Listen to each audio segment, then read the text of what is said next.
Ya, masih di siap-siap bela negara dan pemirsa Anda kami undang untuk berinteraktif dan sudah ada Pak Rio di Jakarta. Pak Rio, selamat siang, silakan. Iya, siang, Bang. Iya, silakan Pak Rio, pertanyaan atau pernyataan? Iya, saya mau menanya sama Pak Nur Hasim. Ini Pak, bagaimana kalau rakyat Indonesia belum siap dengan ini bela negara ini? Apakah dari pemerintah ada waktu untuk mengundurnya atau bagaimana, Pak? Baik. Mas Rio sendiri umurnya berapa nih, Mas?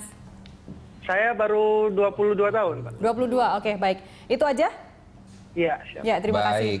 22 tahun, dan kalau didengar dari suaranya kayaknya nggak siap juga Pak dia, Pak. Kayaknya nggak terima yakin. gitu. Kayaknya nggak terima, benar. Silakan Pak Hashim. Nah, saya kira memang kesiapan atau tidak siap, kalau memang ini sudah menjadi satu kesepakatan atau konsensus nasional dan undang-undangnya itu sudah disepakati, memang secara bertahap itu harus dilakukan. Tetapi lagi-lagi bukan seperti yang disampaikan oleh Pak Ria Mizat itu, bela negara dalam pengertian itu seperti kader inilah, kader ideologis gitu untuk sosialisasi ke orang, untuk ngajak orang berbuat baik.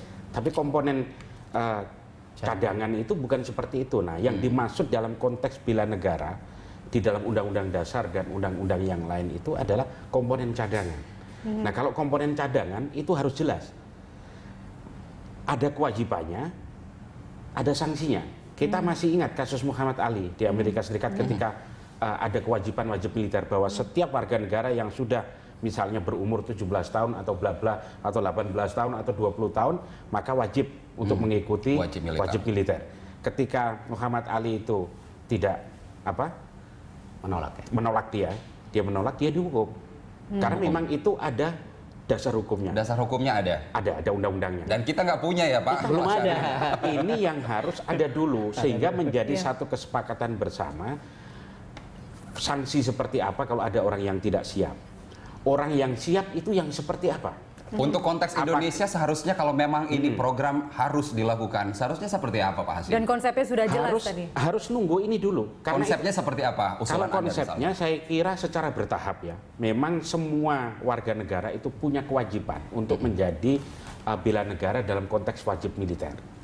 Ya, itu kalau kita menghendaki proses yang kuat, negara yang kuat, kemudian militer yang kuat, sehingga nanti diproyeksikan misalnya bisa 100 juta. Tetapi lagi-lagi harus jelas siapa orangnya. Semua warga negara itu apakah perempuan juga, apakah laki-laki Janganlah saja, kalau perempuan Pak, ataukah orang yang fisiknya kuat saja, sakit-sakitan, itu harus diatur semuanya. Baik, kita tahan Pak Hashim karena ada penelpon tadi yang terputus dari Sulawesi Barat. Pak Herman, silakan. Ya, selamat siang Pak. Iya. ya silakan Pak. Ya, kalau mengenai kita bicara soal ini, saya lihat temanya siap-siap bela negara ya. Saya mau masukkan komentar sedikit Pak. Jadi soal siap-siap bela negara itu memang penting, tetapi kami sebagai generasi muda berpikir bahwa alangkah bagusnya kalau kesejahteraan ekonomi kemudian itu lebih penting dibangun mulai dari sekarang ketimbang memperjuangkan bangsa memang penting, tetapi itu tadi yang lebih penting itu kesejahteraan yang paling utama Pak. Baik Pak Herman, kami sudah menangkap maksud Anda bahwa kesejahteraan negara lebih penting. Justru itu saya katakan tadi, lebih bagus pemerintah ini menyangkut masalah kesejahteraan prajurit, ya kan? Menyangkut masalah perumahan prajurit, ya, menyangkut bagaimana profesionalisme mereka prajurit diutamakan, kemudian pengelolaan daerah perbatasan. Lagi-lagi itu kalau hanya berbicara tentang prajurit. Tetapi kalau kita berbicara nasional secara keseluruhan, ini permasalahan ekonomi bangsa masih sangat memprihatinkan, ya kan? Tingkat kemiskinan makin tinggi, ya kan? Pengangguran semakin tinggi, ya kan? Daya beli rakyat masih rendah, anggaran terbatas. Betul. Mending Ya kan? buat beli helikopter yang mampu memuat air untuk bencana. Betul, untuk bencana sekarang bencana. ya kan? Apakah ini kemarin kan beberapa waktu yang lalu ada beberapa mahasiswa Indonesia yang menjadi permanent residence di Singapura atau di Korea begitu ya, yang mereka diwajibkan ikut wajib militer di sana karena itu masuk dalam sistem pendidikan di sana begitu. Apakah jangan-jangan itu triggernya? Saya pikir itu hal yang berbeda lagi. Itu hal yang berbeda. Lagi-lagi kita memberikan masukan masukan daripada saudara kita dari Sulawesi Barat ya. Itu sesuai dengan teori Maslow ya. Jadi seseorang itu kalau kebutuhan biologisnya saja makan dan minum belum terpenuhi, bagaimana Anda akan memotivasi untuk hidup yang lebih menuntut sesuatu yang lebih dari itu.